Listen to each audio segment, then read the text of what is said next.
نہیں ڈالو. حضور کا فرمان یہاں پر یہ اشارہ ہے کہ اپنا نطفہ کسی اور غیر محرم عورت کے پیٹ میں نہ ڈالو، یعنی زنا مت کرو. آپ کو سمجھ میں آئی یہ بات؟ وہاں پر حضور کا فرمان کا مفہوم یہ تھا کہ اپنا پانی کسی اور کی کھیتی میں نہ ڈالو. مفہوم یہ ہے بیوی اور جس سے ہم حلال طریقے سے کر سکتے ہیں اس کے علاوہ کسی سے نہ کرو. یہ حدیث کا باطنی معنی تھا. تو حدیث کا ایک ظاہر بھی ہوتا ہے اور ایک باطن بھی ہوتا ہے. تو یہی ہمارا مذہب ہے کہ ہم حدیث کے ظاہر کو بھی لیتے ہیں اور باطن کو بھی لیتے ہیں. جو قرآن اور حدیث کے مطابق ہو ہم اس کو امام کے ذریعے سے فالو کرتے ہیں. الحمدللہ. اسی لیے ہمیں کیا کہتے ہیں؟ مقلدین. کیا کہتے ہیں ہمیں؟ مقلدین. اور ہمیں امام اعظم ابو حنیفہ کو ماننے والے ہیں، اسی لیے ہمیں حنفی کہتے ہیں. ہم اپنے آپ کو کیا کہتے ہیں؟ حنفی. تو ہمارا یہ عقیدہ ہے کہ امام اعظم ابو حنیفہ اکبر ہے اور حنفی، شافعی اور مالکی اور حنبلی تمام کے تمام حضور کے عاشق و غلام ہیں. جو جس کو مانے گا وہ حضور کی محبت اور اللہ کے خوف سے مانے گا تو تمام کے تمام جنتی فرقہ ہے. یہ فرقے یا گروپ وغیرہ نہیں، وہ بھی ہمارے بھائی ہیں. جس طرح ہم سنی ہیں، امام شافعی کے ماننے والے بھی سنی، امام مالک کے ماننے والے بھی سنی اور امام احمد بن حنبل کے ماننے والے بھی سنی. الحمدللہ. آپ کو یہ بات سمجھ میں آئے گی کہ تقلید ہم کس وجہ سے کرتے ہیں؟ کیونکہ ہمارے پاس وہ صلاحیت، وہ پوائنٹ ہی نہیں کہ ہم قرآن و حدیث کو ڈائریکٹ سمجھ سکیں. تو اب اور ایک بات، یہ حضور غوث پاک کا مہینہ ہے. حضور غوث پاک کے ہونے کی نسبت سے ایک بات سنا.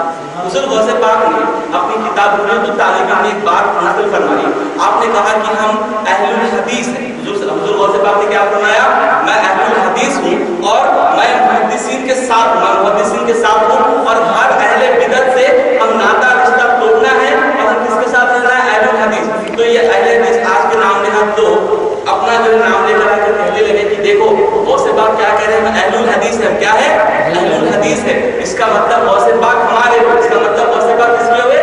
ہمارے ہوئے. تو میں نے کہا بھائی اہل الحدیث کا مفہوم یہاں پر وہ نہیں جو تم لے رہے ہو. وہاں پر غوث پاک نے فرمایا اہل الحدیث سے مفہوم وہ ہے محدثین کی جماعت، یعنی اہل سنت و جماعت. آپ کو طالبین اٹھا کر دیکھے آپ نے کہا کہ ہم اہل سنت و جماعت ہے. جب آپ نے فرقوں کا بیان کیا آپ نے کہا میں اہل سنت و جماعت ہوں. رافضی کا بھی میں رد کرتا ہوں اور خارجی کا بھی میں رد کرتا ہوں. میں اہل سنت و جماعت ہوں. یہ طالبین نے غوث پاک فرمایا کہ میں اہل الحدیث ہوں. اس کا مطلب ہے میں حدیث پہ ماننے والا اور میں محدثین کو ماننے والا، محدثین کے ساتھ رہنے والا ہوں. بدعت کو فرقہ ہے جیسے کہ اس زمانے میں قدریہ، جبریہ، معتزلہ، اس طرح کے شیعہ، اس طرح کے فرقوں کا آپ نے رد کیا تو تمام بدعتی ہے. اہل سنت و جماعت کی اصل میں اہل الحدیث ہے کیونکہ ہم صحیح معنوں میں حضور صلی اللہ علیہ وسلم کی بات پر عمل کرتے ہیں. تو اور ایک بات چلتے سنتے چلے کہ اہل الحدیث جو اپنے آپ کو آپ کہہ رہے ہیں بھائی یہ لقب آپ کو کس نے دیا؟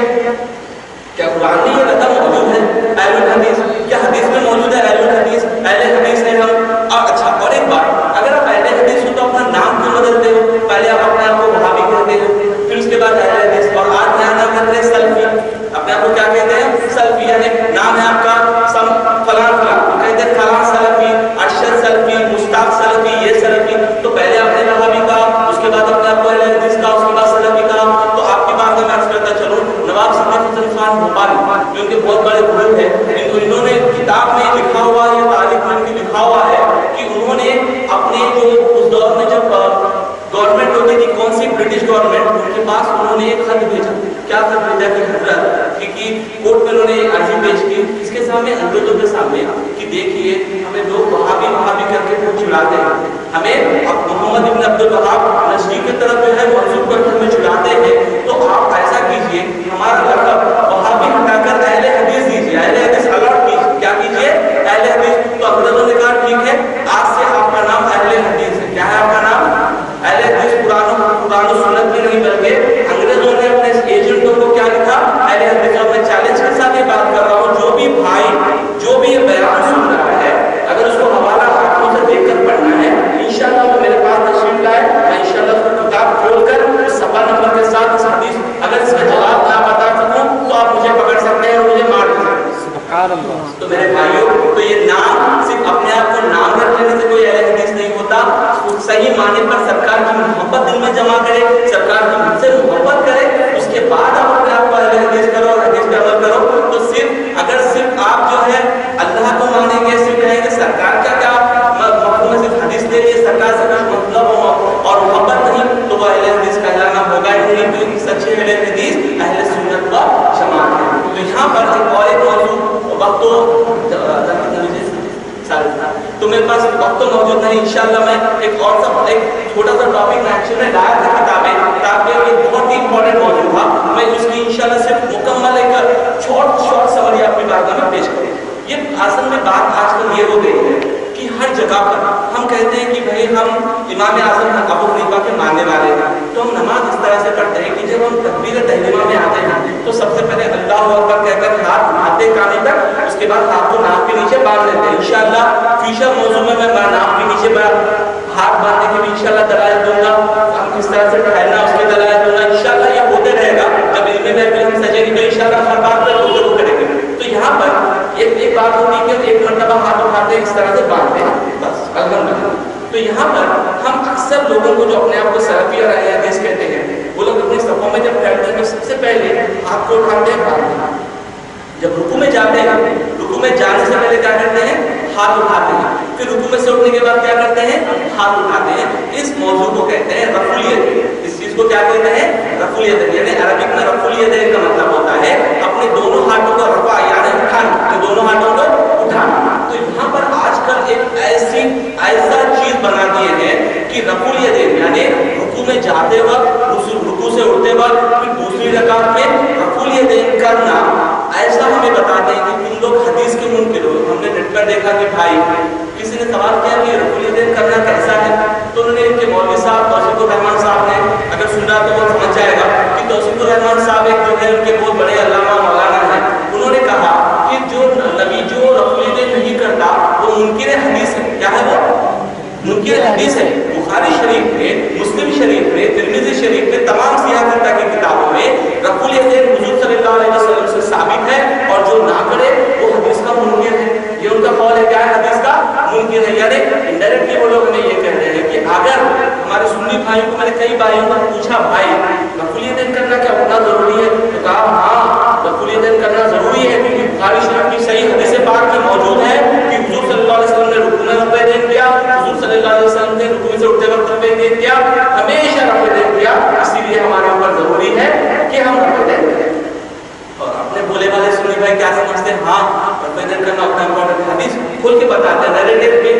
narrated by Abdullah ibn Umar, he said, I saw Prophet sallallahu alaihi wasallam when he was praying the namaz, when he was going into ruku, Prophet sallallahu alaihi wasallam raised the hands, when he again above, Prophet sallallahu alaihi wasallam raised the hands, today وہ یہاں پہ ہے دو مرتبہ ہاتھ اٹھایا، ہاں تو سنت مبارکہ ہے، ہمیں کیا کرنا ہے؟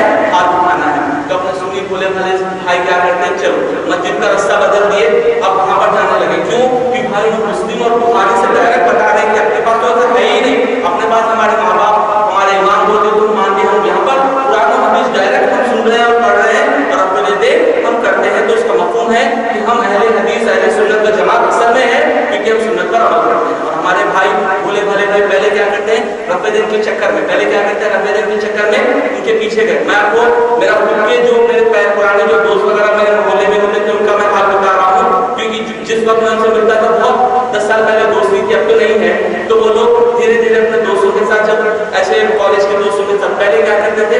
پہلے کچھ نہیں، سب سے پہلے رفع الیدین سکھانا، اس کے بعد دھیرے دھیرے کیا کریں؟ پیرا چھیڑنا سیکھے، پھر اس کے بعد سینے پہ ہاتھ کرنا سیکھے، اس طرح کرتے ہیں۔ اب حال یہ ہے عید میلاد النبی بدعت شرک، وہ کیا شرک کا نام بدعت شرک، ٹھیک ہے۔ اس کے بعد علم غیب کا اگر ماننا تو یہ اللہ کے برابر کرنا، یہ بھی شرک، حضور صلی اللہ علیہ وسلم کا اختیار ماننا، یہ بھی شرک۔ یعنی عمل کو لیتے ہوئے، یعنی عمل کو ایک جو ہے نا ایک کیا بولتے سامنے ایک شہد کی طرح رکھتے، اعلیٰ حضرت نے فرمایا، اعلیٰ حضرت نے ایک شعر بہت پیارا فرمایا کہ شہد دکھائے زہر پلائے، شہد دکھائے زہر پلائے، ہے یہ چور بلا کے، ہے یہ چور بلا کے ہے۔ اعلیٰ حضرت نے بہت ہی درد سے فرمایا، سونا جنگل رات اندھیری، چھائی بدلی کالی ہے، سونے والوں جاگتے رہیے چوروں کی رکھوالی۔ سبحان اللہ۔ آنکھ سے کاجل صاف چرا لے، آنکھ سے کاجل صاف چرا لے، ہے وہ چور بلا کے ہے، تو نے تیری گدی نکالی ہے، تو نے نیند نکالی ہے۔ یعنی وہ لوگ ایسے چور ہیں کہ آنکھوں سے اپنا کاجل اس طرح سے نکالتے، دلوں سے ایمان نکالیں گے، اور تم ان کے سامنے اپنا ایمان کا تحفہ رکھے کہ بھائی میرا ایمان لوٹ کے جاؤ، تو اعلیٰ حضرت نے درد میں فرمایا کہ سونا جنگل رات اندھیری چھائی بدلی کالی ہے۔ تو یہاں پر میں آپ کی بات میں دیکھیں ایک بات سمجھے کہ رفع الیدین کا مسئلہ ہمارے لیے سمجھنے کے لیے بہت ضروری ہے، اور انشاءاللہ میں گفتگو کروں گا اس پر، کیونکہ میرے پاس دلائل ہے، کتابیں ہیں الحمدللہ۔ اہل سنت و جماعت کا ہر عمل ڈنکے کی چوٹ پر میں حدیث اور قرآن سے انشاءاللہ آپ کے سامنے ثابت کروں گا۔ اگر میں ثابت نہ کر سکا، کیوں میں ایک طالب علم ہوں، میرا علم سیکھنے کا سلسلہ ہے، میرے حضرت ہیں، میرے استاد ہیں، ان کے سامنے بھی آپ بیٹھ کر ہر بات پر ڈسکس کر سکتے ہیں۔ تو یہاں پر رفع الیدین کا معنی سمجھیں، رفع الیدین کا معنی سمجھیں، کوئی بتائے گا رفع الیدین کا مطلب کیا ہے؟ کوئی بتائے گا رفع الیدین کا مطلب بتائے؟ ہاتھوں کو کب اٹھانا؟ ایک ہے تکبیر تحریمہ میں، اور بعد میں رکوع میں جاتے وقت، رکوع سے اٹھتے وقت، اس کا مفہوم کیا ہے؟ رفع الیدین۔ تو پہلی بار ہم اس بات میں اب آگے سب سے پہلی بات تمام صحابہ کرام کا، تمام تابعین کا، تمام کا اس بات پر اجماع، تمام کا اس بات پر متفق فیصلہ ہے کہ نماز شروع کرتے وقت رفع الیدین کرنا یہ لازم ہے، ضروری ہے۔ نماز شروع کرتے وقت رفع الیدین کرنا کیا ہے؟ یہ سنت ہے، لازم ہے، اس میں کوئی اختلاف نہیں، چاہے وہ امام شافعی ہو، امام احمد ہو، امام مالک ہو یا امام ابو حنیفہ ہو، تمام فرماتے ہیں نماز شروع کرتے وقت ہاتھ اٹھانا یہ کیا ہے؟ ضروری، لازمی ہے۔ ٹھیک، تو اب اس کے بعد اختلاف یہ ہوتا ہے کہ نماز تو شروع کرتے وقت ہاتھ اٹھائے، تو رکوع میں جاتے وقت ہاتھ اٹھانا کیا ہے؟ رکوع سے اٹھتے وقت ہاتھ اٹھانا یا رفع الیدین کا مفہوم، اور یہ لوگ یہی لاتے ہیں کہ نماز میں رکوع میں جاتے وقت اٹھتے وقت کیا ہے۔ تو میں آپ کی بات میں ایک چھوٹا سا سولوشن پیش کرتا ہوں، انشاءاللہ بعد میں اس کے ڈسکشن ہم ڈیٹیل میں کریں گے۔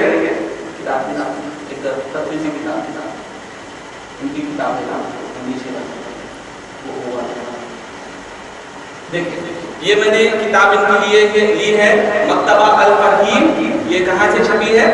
صادق چوک، مونت بنجا، یو پی سے چھپی ہے، مکتبہ فہیم۔ اور اس میں دیکھیے آپ اثبات رفع الیدین، کتاب کا نام کیا ہے؟ پڑھ رہے ہیں آپ، اثبات رفع الیدین۔ اس کتاب میں ان کے جو بڑے مولانا ہیں، اسکالر ہیں، انہوں نے رفع الیدین کے متعلق حدیث ذکر کی، ٹھیک ہے۔ الحمدللہ میں نے اس کتاب کا مطالعہ کیا، ابھی میرے پاس وقت تو نہیں، انشاءاللہ اگلے درس میں ہم اس کتاب کی جو ہم کھولیں گے تو میں نے الحمدللہ ٹکری کیا، انہوں نے کیا حدیث بیان کی ہے۔ حضرت ابوبکر صدیق رضی اللہ عنہ فرماتے ہیں کہ میں نے دیکھا کہ حضور صلی اللہ علیہ وسلم نماز شروع کرتے وقت ہاتھ اٹھاتے تھے، پھر حضور صلی اللہ علیہ وسلم رکوع میں جاتے وقت ہاتھ اٹھاتے تھے، پھر رکوع سے اٹھتے وقت ہاتھ اٹھاتے تھے۔